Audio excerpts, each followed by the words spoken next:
We are talking with Jess and Jake about Kernza plan and ecosystem service responses to fertilization strategies. Welcome to Forever Green Fridays.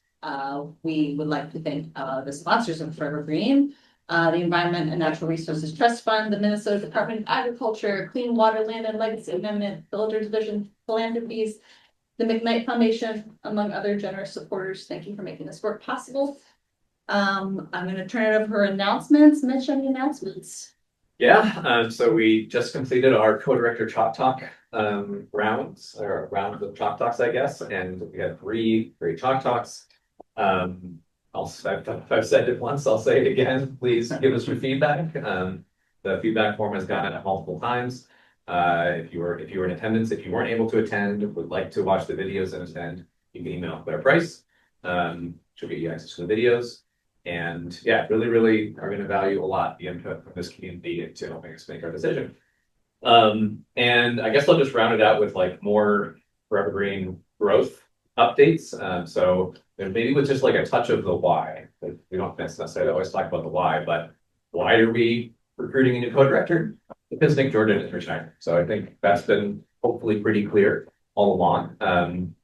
And we'll have a little bit of overlap. Well, Nick is still co-director, and I'm co-director, and then he's co-director. So we'll have a tripartite co-directorate for a while, and then Nick will retire in September and go down to two.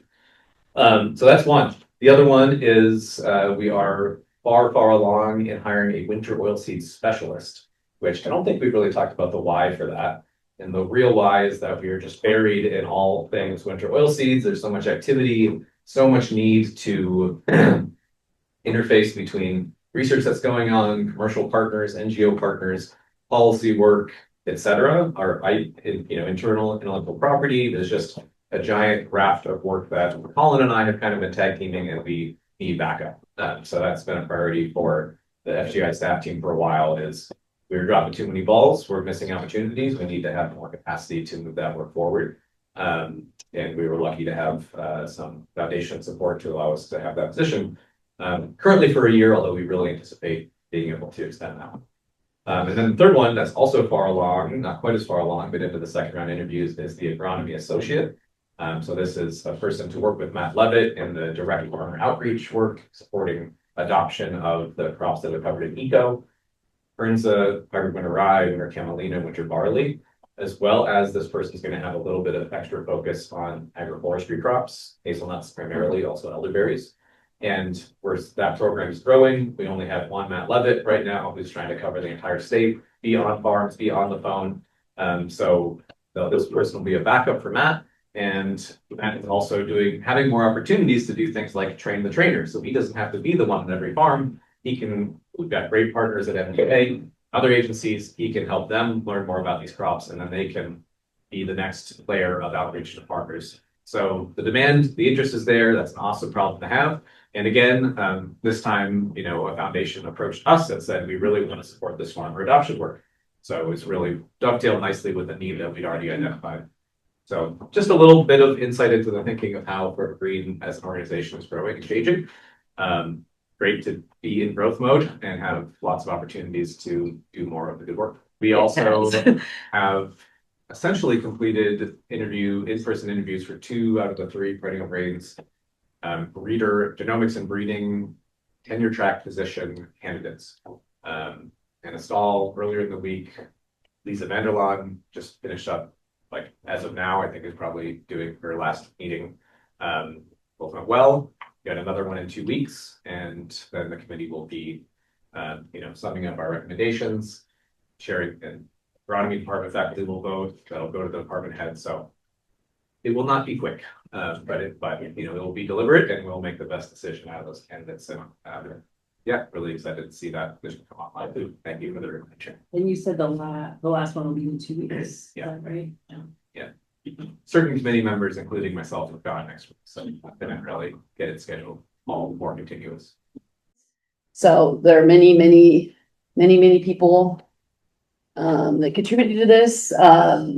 This is supported both by USDA NEFA funding as well as Forever Green funding. So we'll mostly be focusing on the Forever Green funded part of this research, but it was a great opportunity where Forever Green could support an add-on to an existing large Kernza fertility trial. And so, yeah, so I think it's a great example of what this additional funding can do. And so the Kernza CAP Collaborative is definitely thanks because that was the creation of the original trial. This is built off of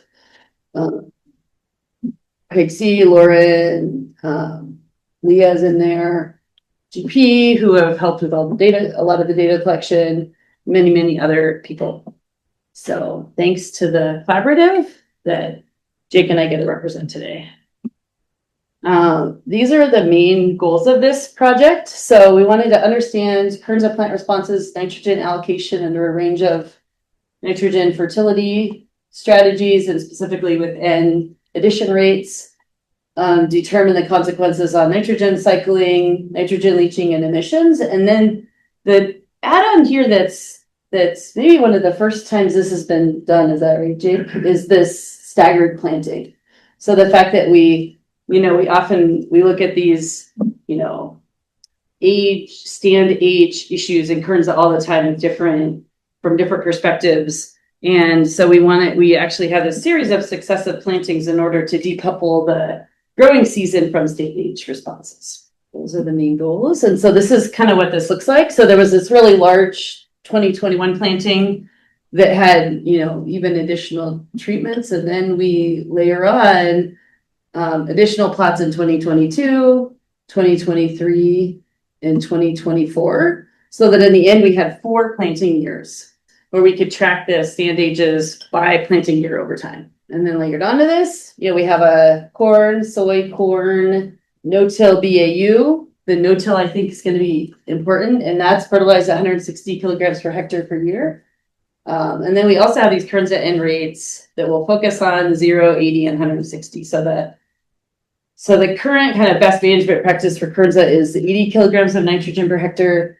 And we wanted to kind of push that with this trial, matching the same fertility rate that we would give a BAU treatment. And I realized I forgot the 2025 BAU, which goes back to soy. It's corn soy rotation.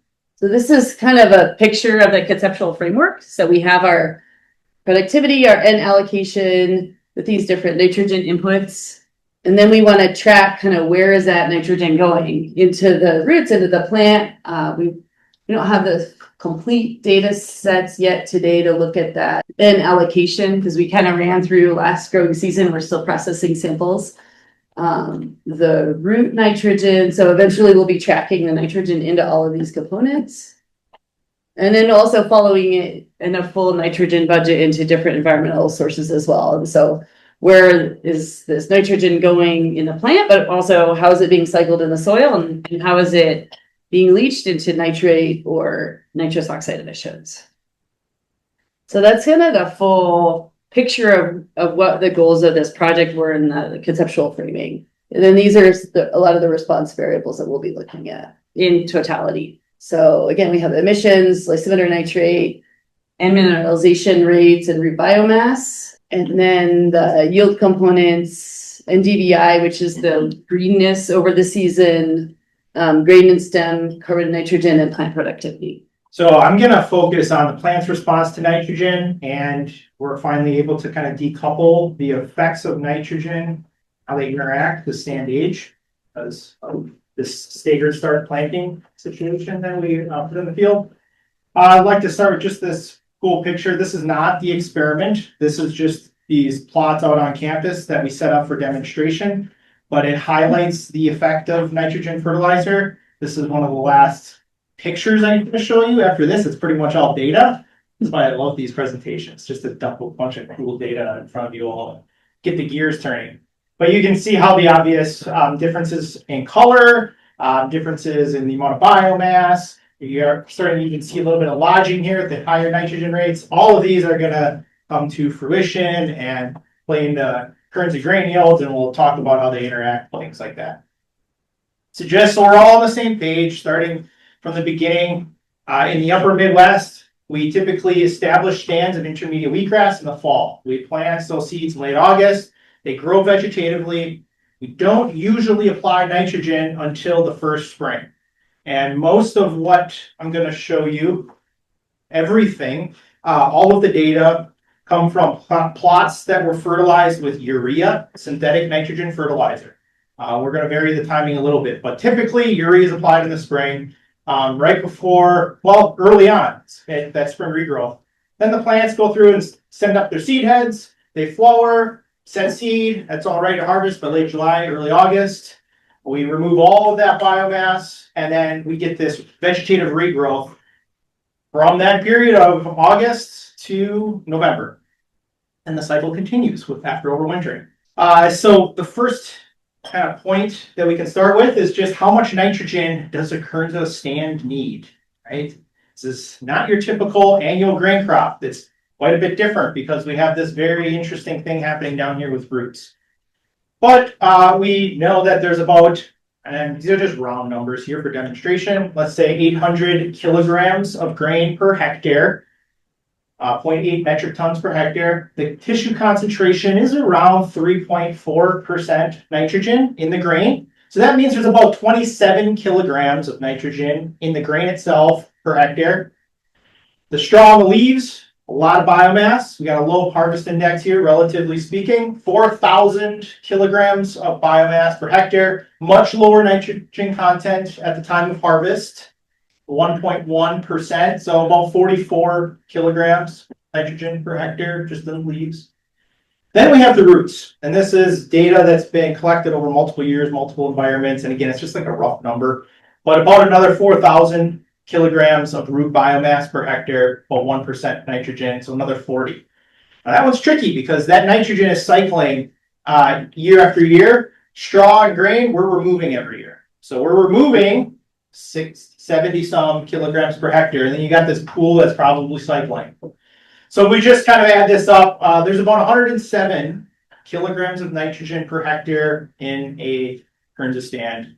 These numbers are going to vary. That's just kind of gives us a starting point. So we would think that when we fertilize, we want to at least make sure that we apply enough that we're removing every year, right around 70 or 80. And after many years of nitrogen fertilizer rate experiments across lots of different environments, that's right around where our optimum nitrogen rate landed, is between 60 and 90 kilograms of N per hectare. So that's about what where farmers are going to make the most money by applying that rate of nitrogen. This is very interesting. We see a decrease in yields. This is seed yield here at high N rates. We're going to come back to that, reasons why, kind of implications for those things. Another really important question, and this is what our experiment is specifically getting at here, is can nitrogen fertility mitigate yield decline? So going back to what goes on with Kernza, perennial grains, yields decline with stand age. I'll show you some data. There's a lot of different mechanisms that have been proposed for this. One of them is that these stands get thicker, they become sod bound, and I put those terms in quotations because it's kind of hard to quantify those things. We have some data on that. That might be one of the mechanisms. They're getting, and then the actual biological, physiological mechanism might be related to light quality. It might be related to some below ground root hormonal signaling. They're getting crowded. Stop producing seeds. It's going to be a waste of energy because you got a whole bunch of individuals already out in the environment. That's one hypothesis. We know that aging does trigger physiological changes with the plant. Chansu Ding, I'm going to show some of her data, just defended earlier this year and quantified changes in photosynthesis, senescence, carbon allocation to different tissues. Another big question, well, we actually know that intermediate wheatgrass takes up a lot of soil nitrogen, residual soil nitrogen. This is why it's so good at preventing nitrate leaching groundwater. It's very, very effective at finding and assimilating that nitrogen in the soil. So one hypothesis could be, is it getting depleted with stand age? In year 3, is it running out of N? Maybe if just putting down that, that rate that we're removing each year, maybe that's not enough. That's a hypothesis. We're going to kind of get at that a little bit with this presentation. So here's some of Chansu's data. This, I really just want you to focus on this. This is the nitrogen content in leaves and shoot stems through time. It kind of just illustrates some of the patterns of senescence. But then this is in year 1 stands, and then when we look at year 2 stands, we see that overall nitrogen content is quite a bit lower, both the blades and the sheets. And then that's all summarized right here in this little bar chart. Blue bars are year 1 stands, and the orange are year 2. Significant reductions in the nitrogen content of these leaf and sheath tissues. That could be a signal to nitrogen depletion, or maybe it's a physiological change. Xiaoxing, who was a postdoc with Waleed, also did this big meta-analysis from a lot of our agronomic trials in Minnesota and published this very clear result of yield decline with stand age. And look at the sample sizes here. So we're talking about thousands, most of thousands of data points. So very clear yield decline with stand age. We all know this. Part of that meta-analysis that we haven't highlighted that often in these talks, though, is that we look to see if nitrogen rates had an influence on that reduction in grain yield. So what we have here are the results. Grain yields in year 1, 2, 3, and 4 with no nitrogen when they're, because it's a meta-analysis. So when rates were between 0 and 90, and then when they were with greater than 90, we see the same yield decline with stand age. So that data is suggesting that nitrogen fertilizer rate may not be mitigating this problem. Now I'm going to show you some data. Well, let me step back. We still have this problem, though, that this is not just stand age. There are lots of different growing environments that those plants are being exposed to at different ages. So the meta-analysis it's pretty good evidence here because we have a broad range of growing environments, and the general trend is that it's declining, but we still have not yet parsed out the effect of that year's growing conditions and the actual age of the stand. And that's what I'm going to show you now with these data. So I'll walk you through a set of plots, and then the style is going to be the same throughout. So let's just kind of take our time and go through this. So this is the first year. We planted in 2021. 2022 is the first year that we collected data. We have our Kernza grain yields at 3 different nitrogen rates. We see kind of our classic increase, maybe a suggestion of a little bit of a plateau there. Now, that was the first year. The second year, now we got to remember we monitored the second year stands, but then also planted a stand previous year. So we have a 1-year stand as well. So here, these yields are from these plots. Does that make sense? And then these yields are from the first year plants. So this illustrates right here the effective stand age, because these are same genotypes. This is a stand age effect. Jake, just for the people online, the green in 2022 Thanks. is the same as the brownish in 2023. Correct. Yes, because they can't see my pointer. Appreciate that. And we can continue to go through these panels. So here's year 3, strange year, drought year. We kind of had all of the yields were suppressed, including the first year yields, no nitrogen rate effect. But we continue to see this decline as these stands are aging. Now, these are the 30-year stands. It's not just because of the drought. There is an age effect here. We're actually able to quantify this. And then now even into the 4th year. I do want to highlight something here that's kind of hard to wrap your head around, but it's pretty interesting. So these are the first year yields in that drought year. Relatively suppressed compared to previous first year and no nitrogen rate. They did not bounce back. In year 2, those ones were especially low, actually the lowest. So the effect of that drought, actually, there's a lag effect and it carried over into the second year. It kept yields low. Just data that we haven't had before and probably something pretty important for growers in the future. But we're still seeing that kind of quadratic, possibly yield response to nitrogen rate in the first year. But that kind of disappears too through time. It gets more linear. So a lot of statistics that we have to do a lot of statistics and analyses. I'm just showing you the data. I haven't done these analyses. These are pretty recent results. Does the same thing happen with straw? Great question. Sort of. But I would say we see more of a nitrogen response effect more consistently. So that means these plants are responding to nitrogen. They are probably limited and could use that fertilizer. But it seems like they're allocating more to their vegetative biomass. It's more important for increasing vegetative biomass than for grain yield. Look at this beautiful figure here from Dr. Mitch Hunter. Groundbreaking stuff here. We're gonna go back to this for a long time, Mitch. This is great. That's scary. Mitch did this awesome analysis to figure out, so there's a lot of things that control grain yield. It's an observational study. The number of tillers, all of the possible stems in the field, the number of actually spikes, those tillers that produce a reproductive head, per all the tillers, so the ratio of tillers that are reproductive. The amount of grains, the number of grains per spike, that probably affects yield, right? And then this other thing of 1,000 grain weight or 1,000 kernel weight, the size of the kernels. So from a hierarchy, the number of seed heads, number of seeds in a seed head, size of those seeds, all could influence grain yield. What Mitch found was that, well, some are more important than others.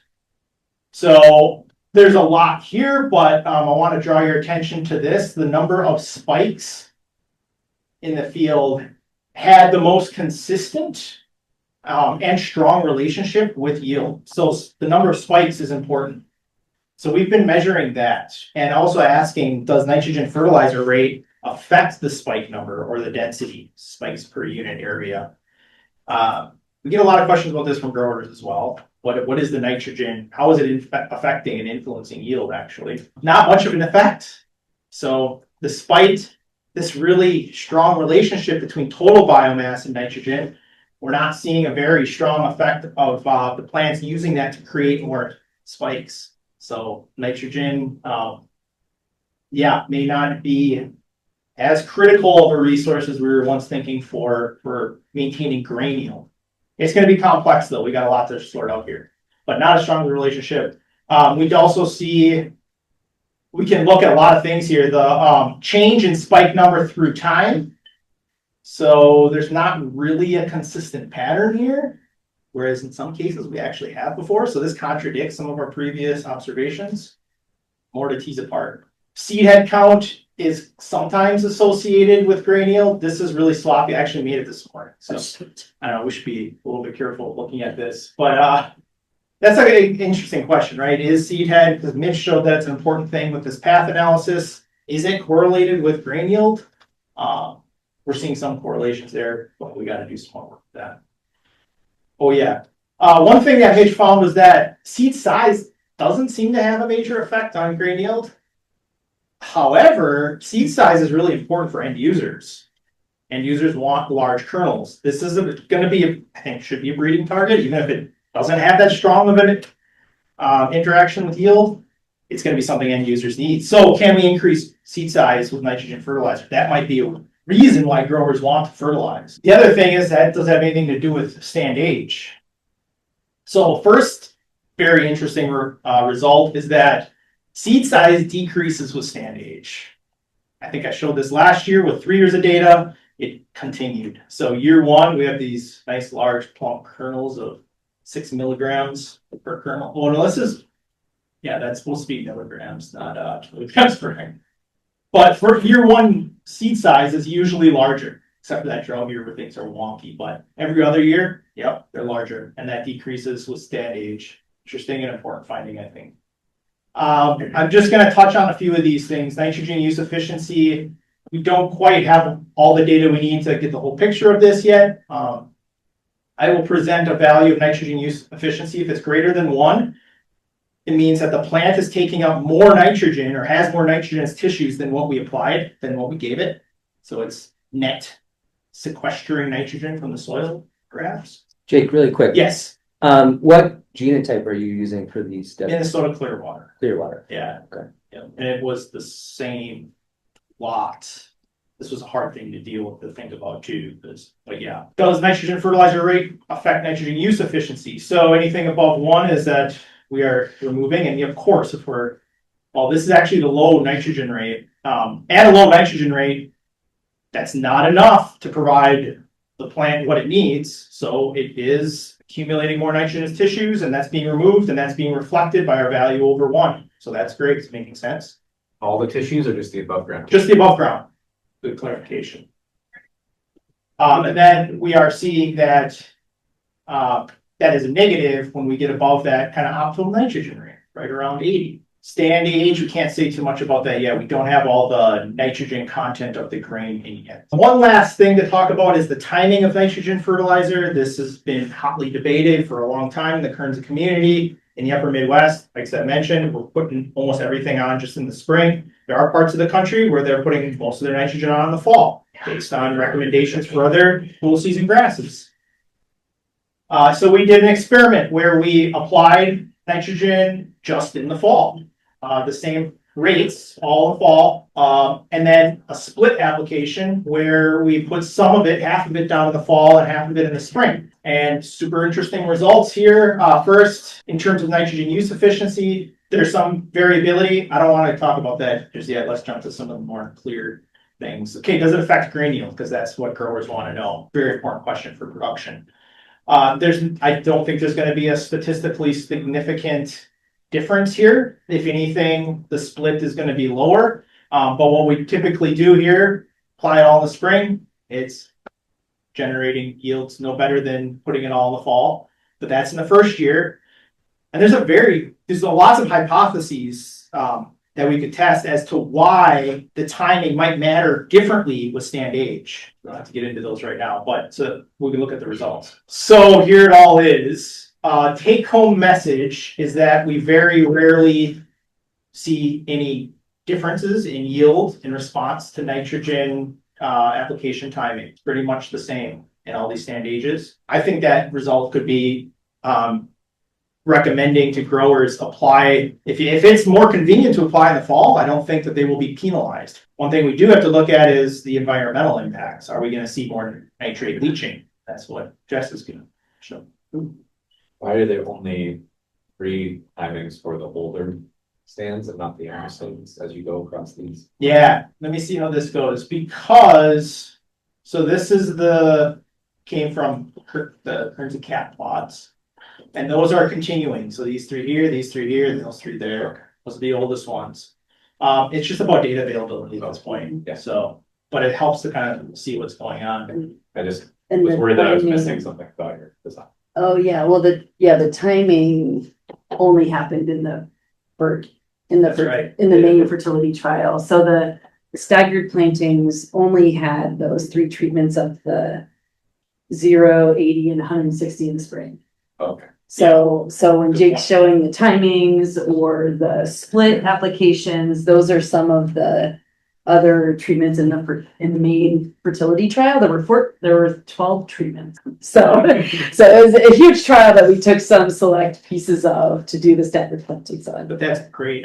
Needed more data are needed. Yeah. Nitrogen fertilizer doesn't appear to prevent grain yield declines with stand age. We kind of had an assumption this is the case. And some more data to back that up. Yeah. Nitrogen fertilization increases spike density, which is an important yield component. We got to look further into that. Seed size decreases with stand age. More evidence of this. Nitrogen fertilization is not going to fix that problem at this site. Nitrogen fertilization applied in the fall or as a split does not seem to affect nitrogen use efficiency or yield. So, yeah, applying all in the spring may not just be the ultimate best management practice. I think growers have some flexibility, but maybe we should talk about the environmental impacts of that test. So, yeah, just highlighting all the folks who have contributed to this. Showed a lot of data from 5 years of work. So there's been a lot of people coming and going from the lab as well. Wanted to make sure that their names are on here. Acknowledge them and the funders, of course. One of your conclusions was about spike density. Is that density per area or the density of the seeds per spike? That is the per area. Because I saw Mitch's analysis, like it looked like 53% of the variation was explained by seed number per spike, grain per spike.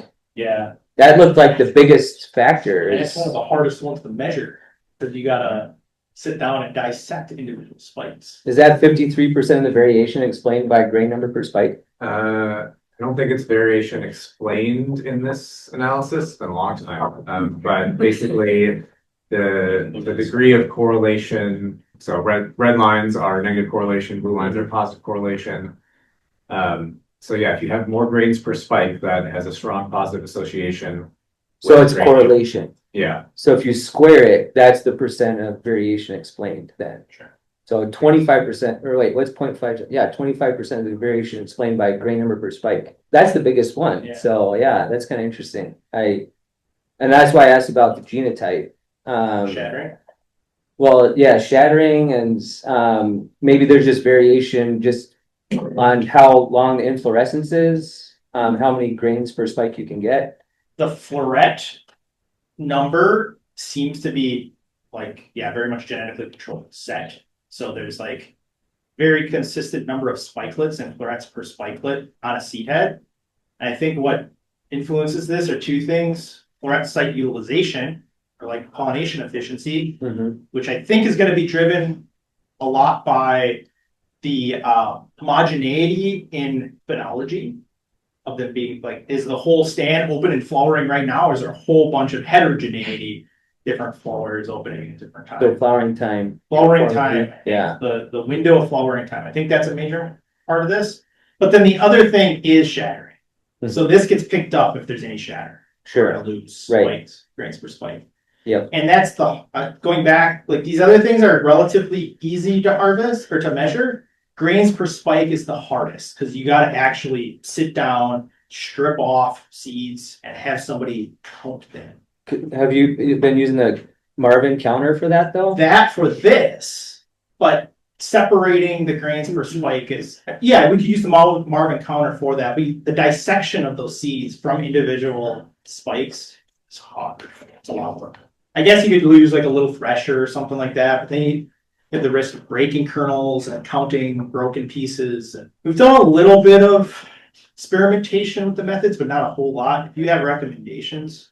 The Marvin and just, yeah, strip it into an envelope and, you know, you have in an envelope, you can analyze it later, maybe. I don't know. Yeah. But the Marvin's the best tool, I think. Yeah. And that's what we use. We Marvin everything these days. Yeah. For. Yeah, and we're gonna eventually have Marvin results for this study also. I Show showed those? You did show Yep. those, yeah. So all those, methods last yeah, year. yeah. strip a spike though, you might get spikelets, you might get, You- you might Yeah. get whole grain, you might get whole grain, so it's gonna be, it needs a lot more handling than. And just stripping it, sure. Yeah. And then camelina, okay, And our yeah. Marvin, yeah, we still have to sift out the naked kernels from that sample. The Marvin analyzer has not been calibrated for intermediate wheatgrass to pick up differences in seed parts versus the actual seeds themselves. So as like the breeder develops more naked grain, that trait will get more accurate to measure, right? Yes. Okay. One thing that this is making me reflect on, especially thinking about the difference between research plots and on-farm plots, is that, you know, because of that very, you know, careful hand threshing and also hand harvesting in the fields, I think that might help explain why the grain size doesn't matter in this analysis. So we're getting all of it. So even the little tiny ones that are going to go out the back of the Yeah. combine, or, you know, otherwise be lost in an on-farm context, are being counted. Mhm. And so we're not really seeing that variation where, you know, and that also I think helps explain, you know, just emphasizes the challenge on farm when you have that drop in seed size from year 1 to year 2. Yeah. It just, yes, there's less there. It's even harder to get what is there. Yeah. So those things are adding to each other. Good point. Yeah, I know that Marvin can do single seed measurements. Yeah. I wonder if there's a way you could do a cutoff, like, okay, if the seed is below this size, Ratio. just Yeah. cut it out of the data or Yeah. something, yeah. Yeah, or publish the ratio. Like, Right, or the ratio, like, yeah. real kernel size, let's meet a certain size spec versus all of them, and that would be interesting data. Yeah. Sort of like a marketable Yeah. seed. Mm-hmm. Yeah. So, Got a question on Zoom, Jake? is that Yeah, Carmen's? Carmen, yeah, any impacts from stand density through the 4 years, especially on seed head size? I think we do. We have, so seed head size, we don't have that data, but here again, Carmen, are the changes in seed head density. So number of seed heads per like square foot or whatever unit area you think of. So we are seeing, I mean, maybe there's some indication of a reduction here a little bit. Well, no, because year 2's was higher than year 1's. Not consistent. I don't know. Does anybody else have any observations about this figure? Sorry, Jake, you said stand density. Is that something? Well, stand. I'm only have spike density, stand density, so that we didn't measure like tillers or plants that didn't have Okay. ABC. A proxy for that though, Carmen, would be total biomass, Okay, Hey, right? Carmen. yeah. What I was wondering, any plants? I know you have spiking, but any new plants that begin to impact it? So I think that this is probably the best we can do to answering that question, and that's just looking at Okay, straw yield, but it's total biomass. okay, So we don't really see any differences. We looked at 2025 panel. Biomass from the year 1 stands is pretty much the same as year 4 stands, and okay, everything in between. So yeah, the biomass, I would say that is staying consistent through time What's, or with age. mhm, what I Okay. think is interesting though, in this figure, and especially if you go back to the previous one, is. With spikes. Yeah, go back to the one with the spikes, is, again, we haven't done a lot of stats, so this is me kind of squinting at the figure, but if you look at the purpose, part of the purpose of the design was to tease apart stand age from growing season year. So, despite the stand age, everything was lower in 2025. And so I also think that's gonna start to speak to the importance of understanding growing season conditions as well, and how that intersects with stand age. Right. And any of these, if you just draw an average line Right. through each panel, that's gonna be your effective year Mhm. growing season, yeah. Yeah, so like 22, yeah, that was one of those big drought years. I don't know what's up with 2025, but Yeah, I think it was pretty standard, but it's just so different from this response of granial. Like granial that definitely has a stand age Mhm. effect, whereas biomass doesn't. right. Mhm.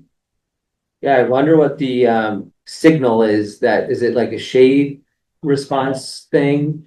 Because maybe if with it being a hexaploid, you could maybe target 2 of the 3 subgenomes for, phytochrome Yeah. and just getting rid of suppressing the shade response, and then maybe But doesn't that shade avoidance usually Shade result in like fewer reproductive heads? Wouldn't we see that difference in seed heads density? If light quality was the main thing? yeah, I'm not sure. I just work with the dicot, I guess, but My understanding yeah. is that, yeah, like full light quality can influence seed headed darkening, which then manifests into differences in spikes per unit area the next year. Yeah, so if it has less response to shade avoidance, it would have less spikes, More spikes. more spikes. So less response, more spikes. Isn't If that it's what you avoiding- meant? Oh, Yeah, if it's so if you knocked out like some shade avoidance genes, yeah, then you get more spikes, right? but I don't think the reduction in spikes is the problem with yield decline with stand age. This is suggesting to me that it might not be. But it seems like there's a signal at age. It's allocating more to, and what's the mechanism? Why is it allocating more to biomass instead of grain? For sure. And I'm thinking shade avoidance or like shade response because it's getting more dense. But I don't know what it is. Yeah. So figuring out what it is Yeah. would be helpful. Yeah. Yes. Yeah, I have a kind of curious question. You So don't have a from your great experience- idea for us to explain data? No, just More questions, you're in the hot seat. Yeah, hot seat. about the biomass, Okay. destroyed.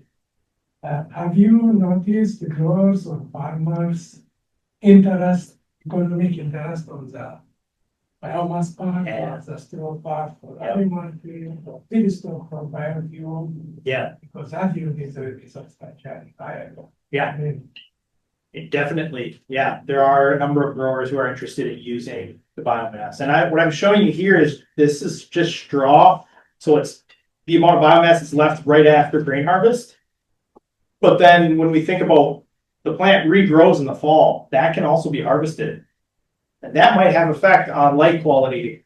And maybe we've generated these hypotheses and did a little bit of looking into it. Would like grazing or biomass harvest in the fall affect grain yields the next year?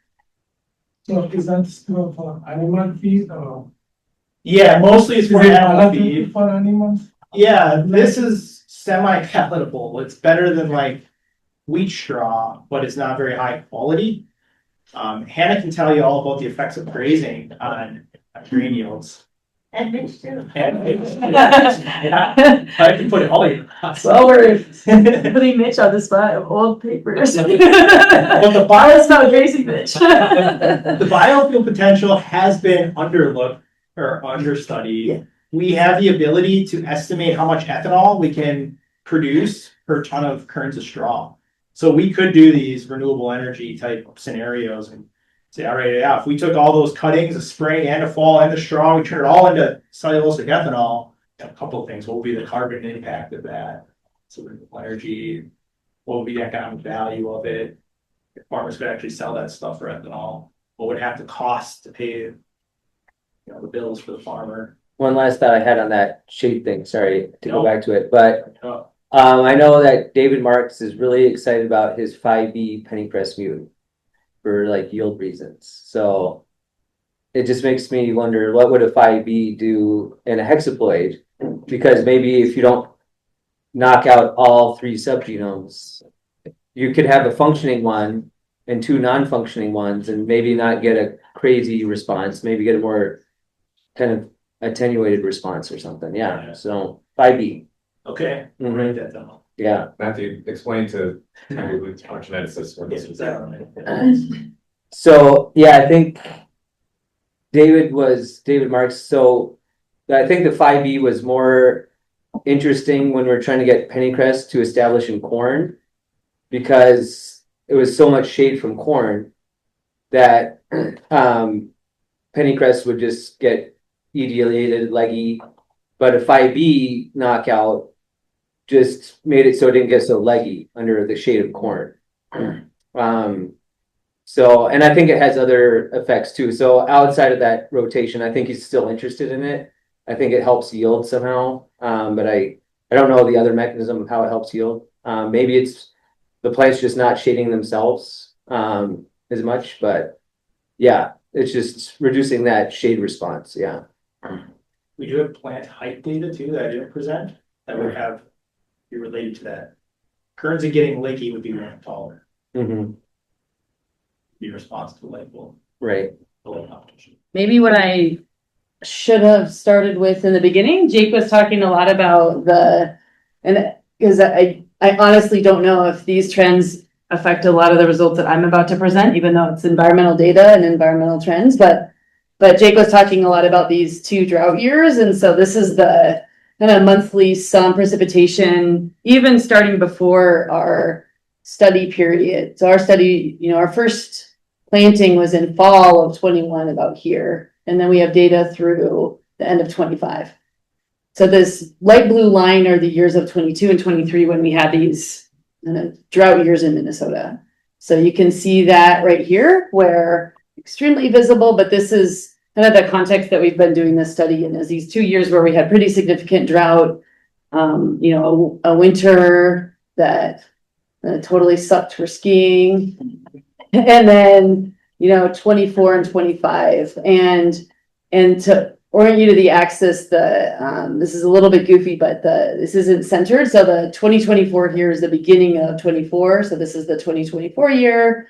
And this is the 2025 year, ending with the beginning of 26. So that's what a lot of my figures are going to look like. And I'll step you through I have a different structure of looking at the stand age because I was focusing in a little bit different perspective on the treatments. And I also have a lot more comparison of the leaching and environmental benefits of Kernza, regardless of fertility, compared to our BAU corn soy plots. So anyway, that's a quick look at the weather during these years. Again, I apologize for not putting that up in the intro. So now I want to come back to the conceptual figures just a little bit about, we've seen some look at kind of the nitrogen and stand age, stand age being the predominant cause for like changes in the plant, and they'll all be focusing on nitrate losses, N2O losses, and a little bit of the soil cycling data. We tried really hard to get very intensive N2O measurements because it's like I'll just come here. So nitrous oxide, and this is something we talk about a whole lot here in this room, and it's a very, the process is an anaerobic microbial activity, denitrification. And so it needs nitrate, the conversion of nitrate in the soil to nitrogen gas. Whereas nitrate leaching is just the leaching of that nitrate. And so we have these two different pathways of excess nitrate in the soil.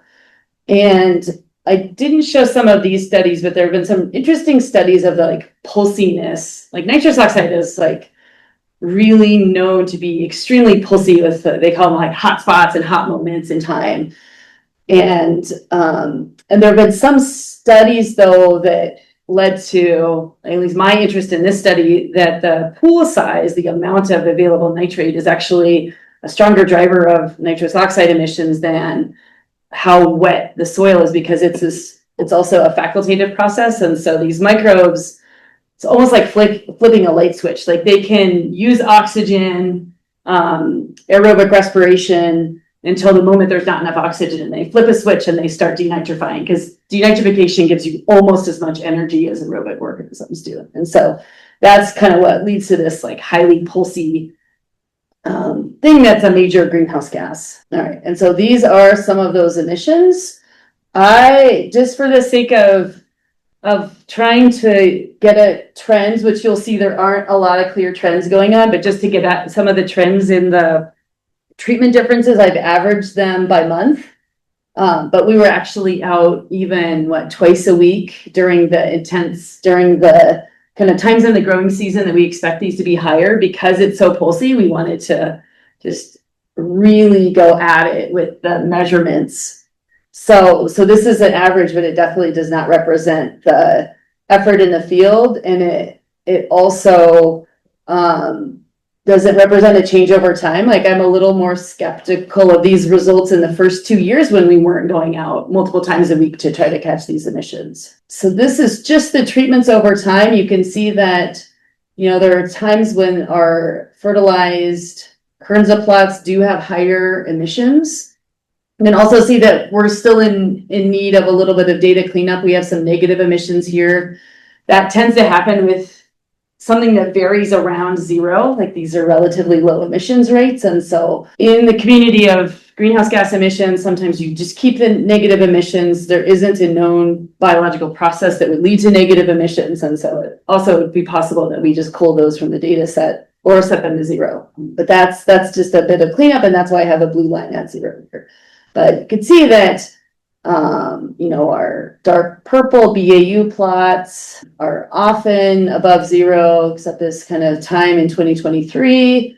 But our fertilized plots, sometimes we even have quite high rates. And if we look at this by the stand age, so again, I have this organized differently than Jake did, where I still have time on the x-axis. I have the coloring, so blue is the zero nitrogen, and red is 80 N in the spring, 160 N in the spring, and then the BAU plots are in purple. And then I have a panel for each of our stand ages. And so you could see that the first and second year stand ages are where we have the highest kind of relatively pulsy, but the highest rates happening at these couple of dates. Yeah, but you can also see that over time, we still have, some of those like hot moments, or even our zero fertilized Kernza on occasion is giving us pretty high emissions. Can I ask a quick question? Yeah. So each point on there, if it's a stand age 2, let's just say that panel, those are values averaged over multiple years. No, so if you look on the Y, I'll explain this a little more. All the years are. Yep. So these are all the years. So these are all the dates for the first year. So 2022 would be just that first planting. And then I have it averaged, subsequent years, it's still averaged over all the first year stands. This is all the second year stands averaged. And so you'll see that there is no longer any 2022 data here, because we didn't have a second year stand in 2022. Likewise, you know, when we get up to this 4-year stand, you know, in all the first 3 years, we didn't have 4-year-old stands. So here's the 4-year-old stand. So this is, this is different than the way that you looked at it, because I was just looking at, my interest was how are these emissions changing with stand age? So I averaged over stand age instead of showing them separately. You could see that we're actually not, we still see some treatment differences, but we're not seeing a lot of like major trends coming out in this data.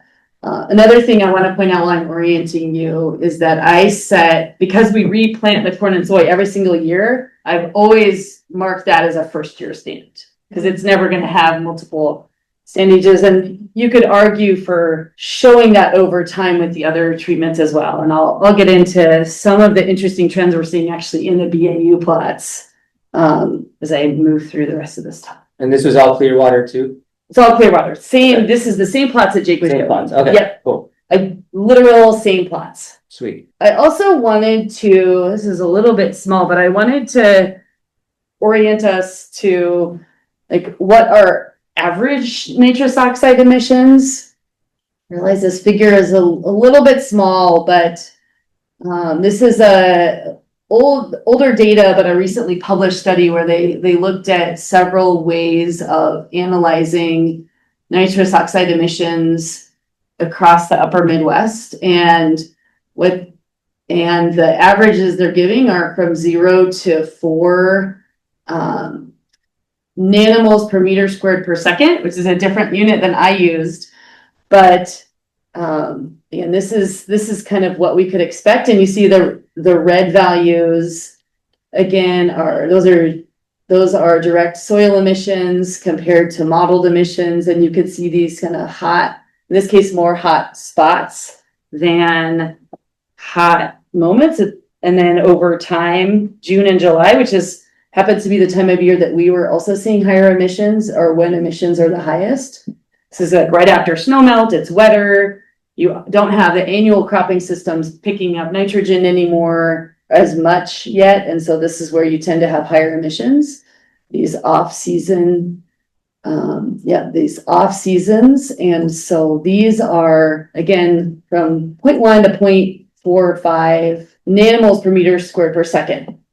And so there's a different unit. So to convert that, I just did an overlay of our plots. So the units that they were showing translate to 0.0002 grams per meter squared per hour. So this is about, 0.0005 low units. But anyway, this is about the band of what they were seeing in average emissions across the upper Midwest. And just for context, so these kind of hot moments we're seeing are quite high, and we'll need to kind of carefully analyze that data. But where we also see these, plots with higher emissions at certain times of year are indeed hot spots and hot moments, even though they didn't look as big compared to some of the higher emissions that we saw in the 1st and 2nd year stands.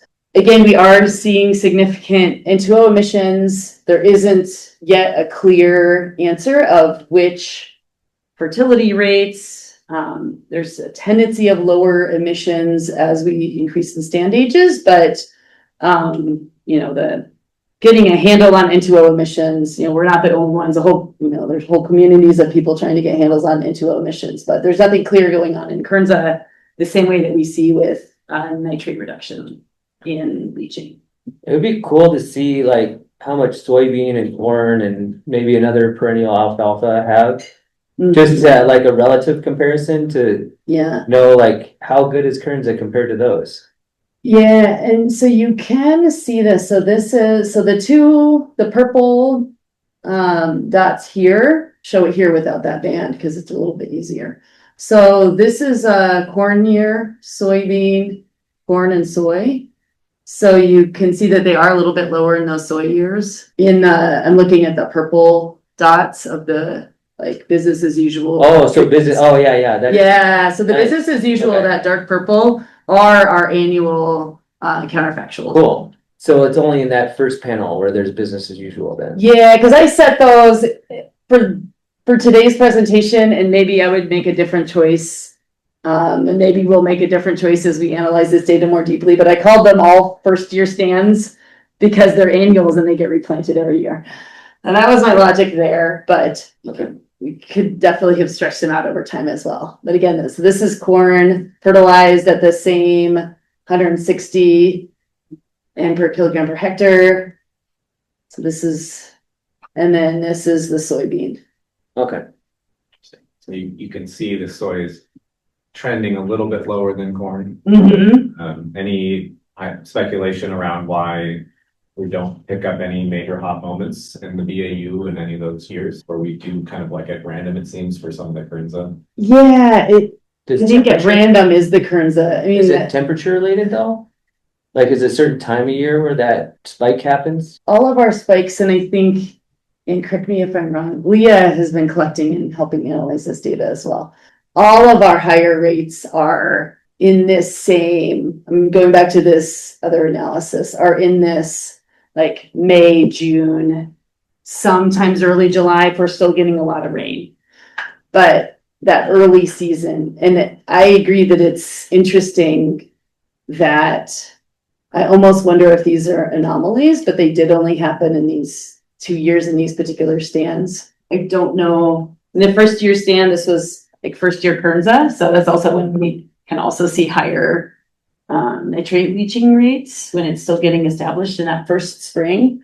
So that this one made more sense to me. This one I'm not quite sure of, but we're seeing it, you know, an average across even multiple treatments. And so maybe those did happen to be plots that weren't establishing well or something like that. I am not sure. We don't, I'll show that in a minute. We don't see this in the nitrate leaching data. We see pretty clean results with the nitrate leaching data as we often do with Kernza. Catherine added a suggestion or a thought in the chat about this. You can see it. She said, my guess, those super high values are right after spring fertilization. We also try to go after rainfall events. If it rained the day before, we'd be out the next day. Yeah. So, Mhm. especially in the spring. Yeah, so we'll want to look at those events Yeah. with that overlaid with that weather data. Yeah. So this was the business as usual, or the corn fertilized at the same time of year as the Kernza, or maybe a little bit later? Yeah, they were fertilized at the same time of year in the spring. Were they fertilized on the same day even? I don't know if they were always totally on the same day, because I even helped one year and I was just running out and doing the BAU plots. So Catherine said corn is later. corn is later. Thank you, Catherine. From Leah Han, is there a difference in annual/perennial where it is put on the surface versus tilled in? I believe it's all sprinkled on the surface, isn't it? I think we broadcasted onto the BAU as well. Yeah. Because it was no-till. Yeah, it was no-till. So it was just like they were all hand fertilized, even though they're relatively big plots. I know that you sample after a rain, but I wonder if, since the Kernza nitrogen was applied earlier in the year, it's cooler out, it's rainy time of year, I wonder if there's like greater soil saturation in the time period when fertilizer was applied to Kernza. And, you know, the corn fertilizer goes on a little later, so maybe it's rained, but it's not like sitting in a totally saturated soil much. That's a great idea. Also like in field variation with, because the plots are on a slope and like there's certain plots that are like way wetter than others too, so. Yeah, we should look at, Yeah. do you please take these? Oh, yeah. But yeah, it would be interesting to look at the soil moisture at fertilization. Because we have soil moisture. I mean, I showed the precipitation data. I wasn't gonna show, I have a little bit of, I wasn't gonna show soil moisture data today, but we always do soil moisture, at least with the lysander samplings. So we have really regular soil moisture data as well that we can compare to when we're fertilizing. So yeah, we'll be able to look at that. This is, if I might speak to the value of sharing preliminary data in these lab meetings, all kind of helpful ideas. Again, this is the context of our emissions data, that when we are seeing higher emissions are quite high. So now I'll move on to the nitrate loss. So this is our lysimeter nitrate data. I have this plot set up the same way, where this time the BAU is in green and the same two sets of plots. So this is all the data just by treatment, 22, 23, 24, and 25. BAU, the 80N spring, and the 160N spring. And for the lysimeter nitrate, we did not include the 0N, like the unfertilized Kernza. Because we know from many, many studies that there's no appreciable nitrate loss in unfertilized Kernza. So, and again, the 25 this was soy, corn for the BAU. So these are the treatment effects. This time you can see, as again, seen many times with Kernza studies, the business as usual plots by and large have much higher lysimeter nitrate leaching throughout the years, regardless of whether it's the unfertilized soy or the fertilized corn. Again, this is also averaged by month, even though just to make these treatment differences more clear, even though in reality we're going out about every 2 weeks. So, you know, a couple of times a week for the nitrous oxide emissions, because they're so pulsy, it still didn't help us give any new insight into treatment effects, but with the lysimeter nitrate also going out every 2 weeks, which has been pretty standard over the years in different experiments, and then averaging by month. So now I'll flip this again to our stand ages. Again, the same setup in this plot where I have the business as usual, I've set to 1, and then going over time to our 4-year stands, 3-year stands, 2-year stands, and 1-year-old stands. You can see a couple of interesting things here, and I didn't draw a line, but this is this 10 ppm, EPA safe drinking water limit. So we're getting close to that with our highest fertilized Kernza. In our 2nd year stands even a little bit, but then we're way below that. And for the most part in Kernza, we're way, way below that. And then the other interesting thing, in our 1st year stands, we even see that fertilized Kernza still gives us, relatively high nitrate rates. Again, this is not, this is all very much in line with lots of other studies that it takes Kernza that first spring especially of establishment to start tightening the end cycle. And then there's this other interesting trend where we see over the years that the business as usual plots are actually decreasing in the nitrate leaching as well. Yeah, so I'm going to show this in a different way. So this is back to that other kind of broader study. So you'll see a lot more. It's kind of small for us here in the room. I apologize. Here we have the business as usual has stars. And this is adding in some of those other Kernza treatments. So the top line is actually 160N fall manure treatment. This is the same as triangles are the same, 160N in the spring, 80N in the fall, 80N in the spring, and the business as usual. This is the subset. It's a different subset than Jake showed, but this is the subset of that larger experiment that we were looking at nitrate leaching rates on. And the reason I'm showing this partially is to show that even when we kind of look across other different strategies of fertilizing Kernza, after the 1st year, we have, almost zero nitrate loss from the lysimeters. And so again, however we're fertilizing Kernza, however we're trying to manage for any of these agronomic traits that we're interested in or productivity traits, it still just does this fantastic job of pulling excess nitrate from the soil. And then again, the business as usual is going down over time. And so I wanted to show this panel on the right where we've just averaged the business as usual over time, regardless of the other treatments versus the Kernza. And again, the Kernza goes down to 0 pretty quickly, but we are seeing in these plots that are no-till corn and soy are still going down even below these EPA safe drinking water limits. So there's something going on where we're generally kind of tightening the excess nitrogen in these plots or reducing the leaching. Also noticing in year 1, because I was still curious about my question, does fall nitrogen application vary in nitrate leaching versus spring? Mm-hmm. pretty apparent that it is. All of the spring treatments Mhm. are lower than the falls at the same N rate. Mm-hmm. It's really hard to see up there, but it's if the Yeah, sorry, this isn't a great, the yellow squares are the fall ends.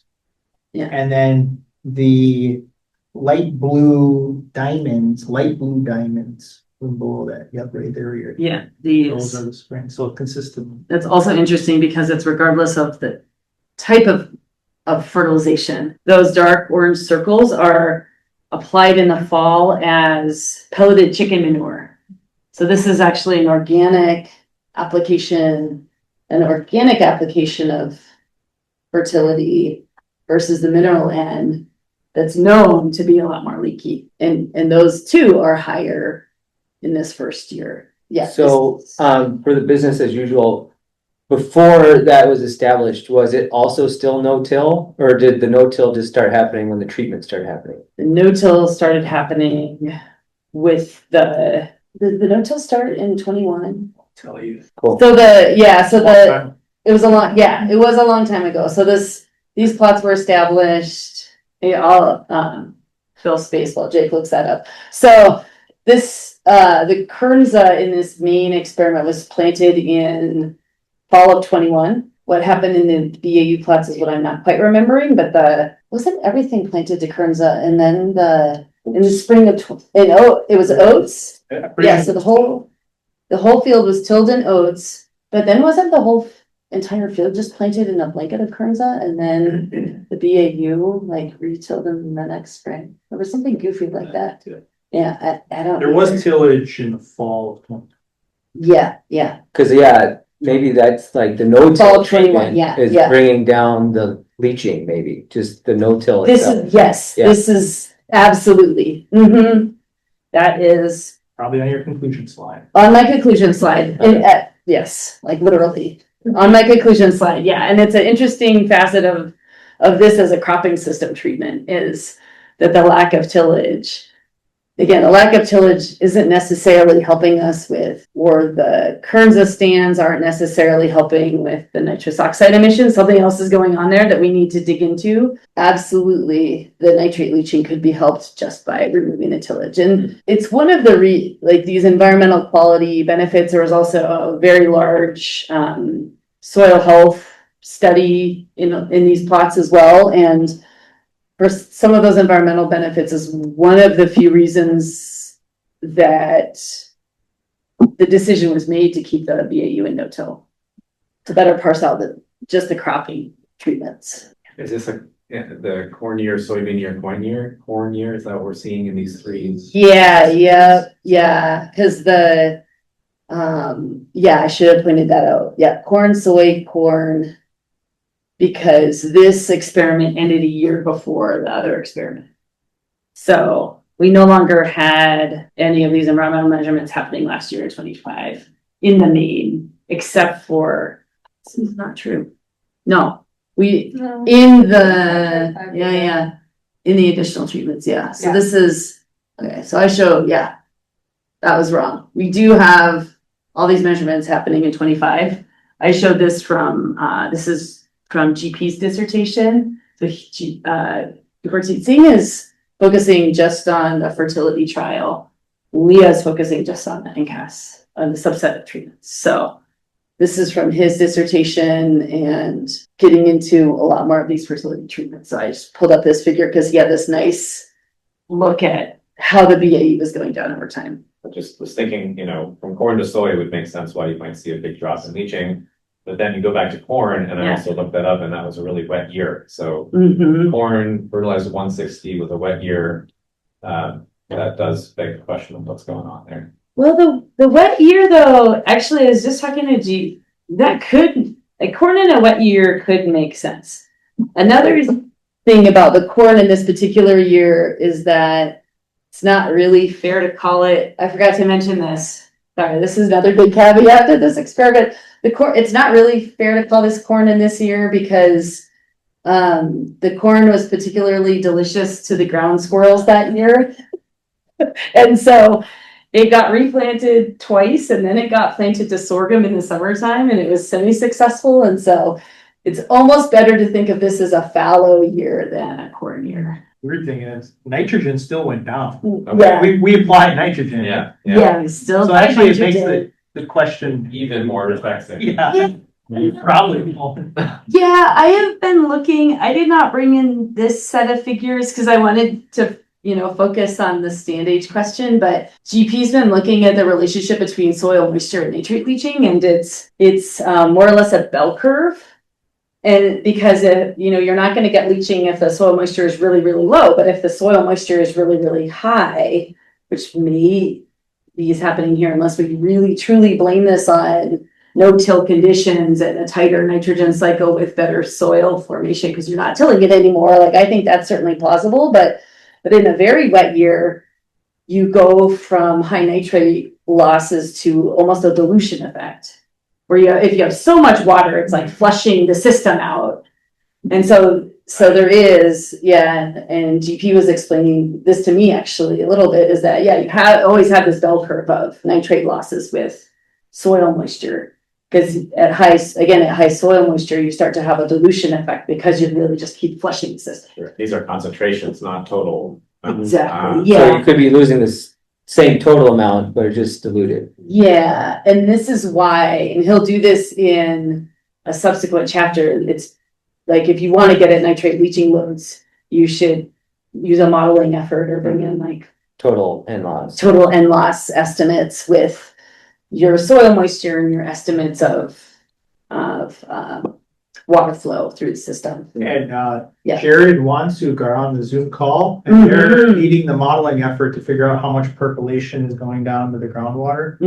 So if anybody's got any questions, you could chat them. Yeah, or Wansuk, if you have any, I didn't see.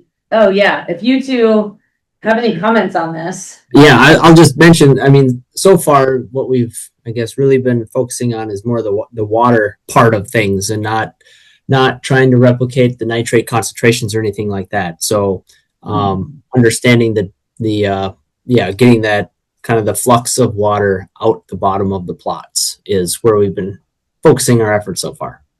Awesome, thank you. That's square one, step one. Yeah. Yeah, and then once we have a good estimation of that, we can bring it. Then the last thing I just wanted to show, again, this is kind of all the treatments from that main experiment, but the big thing I just wanted to show here is that even though we're seeing this marked decrease in nitrate losses, we're really not seeing a change in the N mineralization rates. So this is N mineralization at the top, and this is nitrification. And we see a little bit of a decrease in 2024 in the unfertilized plots, but in general, none of these treatments are significant. And then this is the extractable ammonium and nitrate. So we continue to see pretty high extractable nitrate in our business as usual plots. Pretty low in all the Kernza plots with no change in the rate of cycling. And so even though we're seeing this decrease in nitrate losses, maybe something going on with the emissions, we still see the same, if not higher, like movement and transformation of nitrogen in the soil. So that's just an interesting thing when like Jake was talking about Kernza being able to take up just soil in regardless of whether we're fertilizing or not. And how this general cycle is still very fast. Like, we have this fast cycling of nitrogen, but it's being taken up by our Kernza. So we're pretty close to the end of time, but I just wanted to flash this up here really quickly to show that, most of these, I didn't have a chance to pull in the most up-to-date figures on these, but we do have the stats in on these, and most of these are not significant. And so that's just one more look at this. So N mineralization is potential N mineralization, or it's the actual nitrogen that was mineralized in plots? This is the actual mineralization. Yeah. And then we don't have this data worked up yet, but last year we actually did a lab analysis of the potential mineralizable nitrogen. And we actually even took that a step further. This is maybe like next time we give this talk, this will be even more interesting data, because we decided that we needed to look in a better comparison with the lysimeters, which are deeper in the soil. And so we actually have like both surface and deep and mineralization rates from a lab potential analysis. And so, well, that'll be an interesting thing to look at, as well as the root biomass and the root nitrogen that's going to be online soon. Okay, that was gonna be my next question is. Yeah. Still don't quite know where all the end goes in the plant. If it's not leaching and then we're not harvesting it all on the top, we're still applying some, but that's, I think the root hopefully will help us answer that last piece. Root of the problem. That's what I'll- Oh, boy. And you drink after that. Wait till we get in the weeds. Yeah, All right. clever ones for us on a Friday afternoon, sir. So, yeah. Well, just because you asked me, yes, no-till practices might help regardless of cropping system. There you go. Indeed, that is on my conclusion slide. And yeah, just another thank you for everyone. Just curious, why no till? I mean, just wondering aloud. Yeah, I mean, I mean, the soil mhm. structure is changing, but you're still not gonna get nitrates sticking in it. But you do start to, because when you till the soil, you also introduce oxygen and decomposition. And so you might have, we don't necessarily see those changes in the total soil carbon yet, but you also have less, like, it's called tortuosity. You have an easier flow path when you're tilling. And so But would that affect rate or total? So that would affect rate, not necessarily total loss, right? yeah, but by the time you get down to a 90 centimeter below, you have more opportunities for it to be taken up By microbes, by microbes roots. or the plant roots, like, because it's not just through. That's my So hypothesis. residual times to be longer, so. Yeah, exactly. With the increased, that's my thought, is that with increased residence time, you likely would have more opportunities for immobilization. Denitrification. Maybe not, because those emissions would be happening, I would assume, closer to the surface, especially because we're not tilling anything. So No till increase or decrease, like flow time vertically, because in some cases it decreases. yeah, that's what I'm saying. So, It decreases flow time. right. You're saying it. I So see. I think there have Yeah, been some yeah. findings, there's increased nitrate leaching rates with no till. Okay. Porosity. Yeah, if there's more porosity. That's what the most recent meta-analysis says. Is it? Okay. That's like, Oh. I Googled it. Because of the plow hard pan essentially in a tillage? We do have a clay, not quite a clay lens, but I have harvested clay from spots. There's Get better significant infiltration was the main mechanism that Oh. this part was pointing to, less runoff, more infiltration, and then more moving through the system. I think the dilution hypothesis is the one that makes sense. But we What we don't combined with the actually, modeling.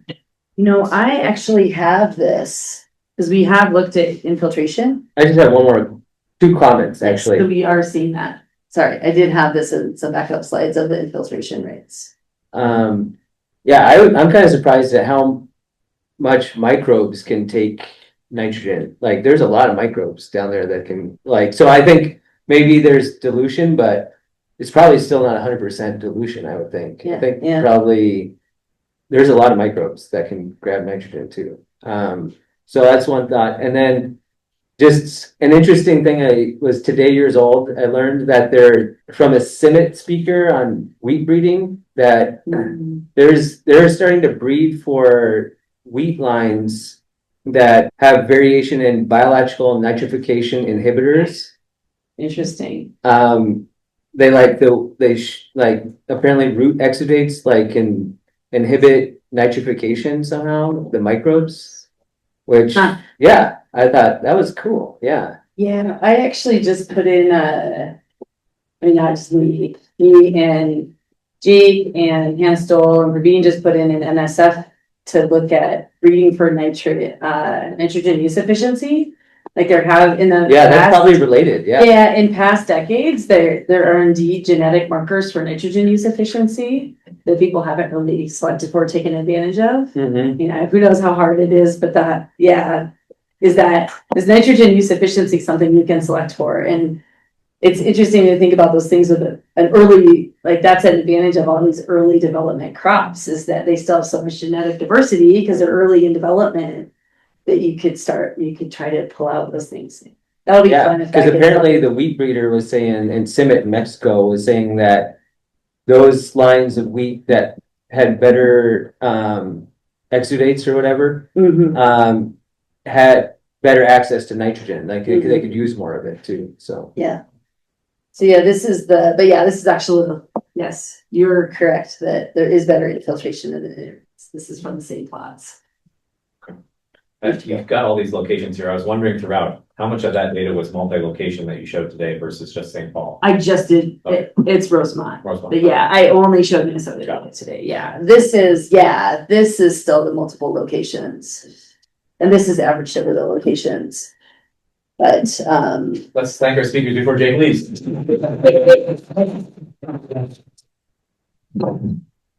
Okay. yeah, this is in my backup slides in case of questions like this. So I did not pull out everything else was just the Minnesota. I pulled out just some of the data. But yeah, from GPs, remember that one. This is a bunch of old other data. This GP has from 4 of the 6 sites. So, yeah, it's a similar trend, but yeah, the degree of it definitely changes across the sites. So that's do you have soil carbon too? I'd be kind of curious about.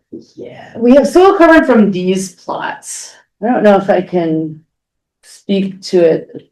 I wonder if there is more soil carbon in the later years of the business as usual with the no-till versus the first year of business as usual with no-till. It's a pretty quick time frame to actually. Yeah, I was gonna say Yeah, that too. I'm not a year is expert at that, roughly, but like yeah, I just think of GP. like, yeah, that's not my expertise, but I was curious. Yeah, just the microbes. Mm-hmm. I mean, we can do this calculation in our brain. So 2023 was a very dry year, not a lot of water flowed through the system. 2024 was like a record wet year. 2 or 3x more water flowed through the system. If the concentration is the same, we know that a lot more nitrogen left in 2024. Mm-hmm. So We'll just average the 2025 preliminary ppm. It's like around like 4 Mm-hmm. for BAU. Yeah. which I can't see. Is that just from your plots? So that's lower Yeah. than any of those, right? Yeah. Yeah, okay, that's interesting. Yeah, but these are pretty much really are 0. So it says that here's a note, it'll decrease nitrogen.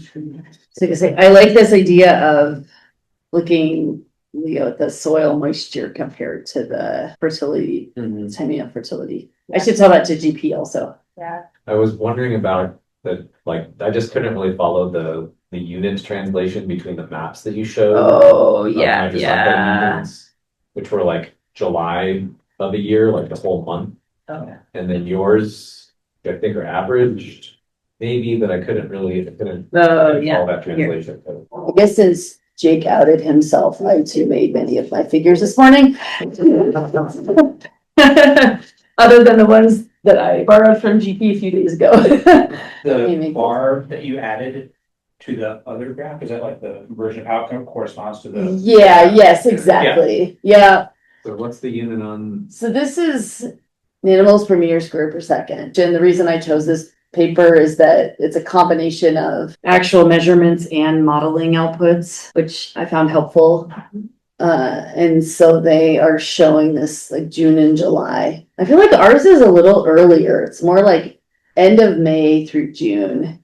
Yeah, when you said July, I was April. Yeah, we started in April and it's usually, May, yeah, and I also, in June. and I didn't show the temp, but the temperature plays a role too. So early in the spring, like right after snow melt, it's probably still too cold to see a lot of this microbial activity.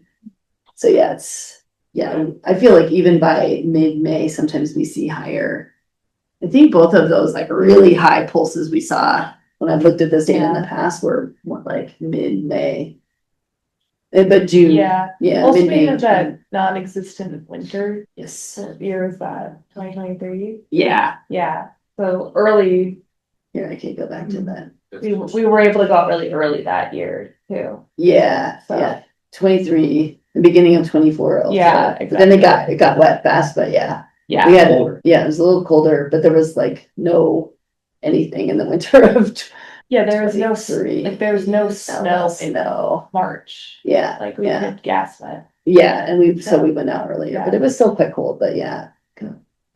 Zoom back to this again. So yeah, so this band I put in translates to the ranges that they were seeing here, and I just took the like 0.1 to 0.4.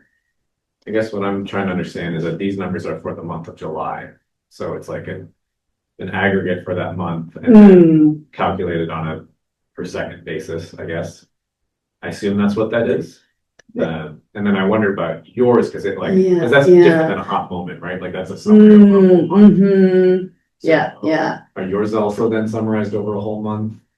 Yes, mine are also summarized over the whole month. Okay, wow. So even with that, spreading the data out, so to speak, over a long period of time, you still get those big spikes.